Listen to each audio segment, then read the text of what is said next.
Hi, this is Lisa Allen, and in this video I'd like to talk to you a little bit about a setting that you may need to change if you're coming up with API errors, like maybe it's timed out or it just said the API wasn't available. A lot of times what can cause that is that it was a little bit slow loading all of the different URLs that you're including in your feed. So you've got these companion feeds, you've got your co-citation sandwich URLs, so those are some single web pages.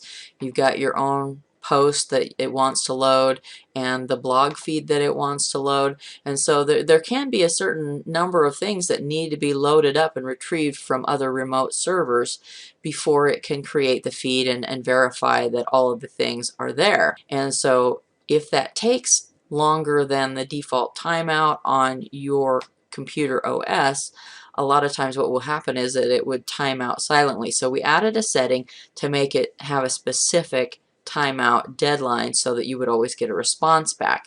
Now if you find that you are consistently getting API error messages and it's saying that it didn't create the feed, and you go in and you check your RankFeedr account and it did create the feed, that means the timeout setting is not long enough. So all you have to do is go in here to settings and change the API timeout to be higher. Now the default is about 30 seconds. I find mine operates well between 30 to 35 seconds, but if you're still having problems at that level, then go ahead in here and bump up the API timeout just by clicking these. You can just change the number of seconds up to about 60 seconds.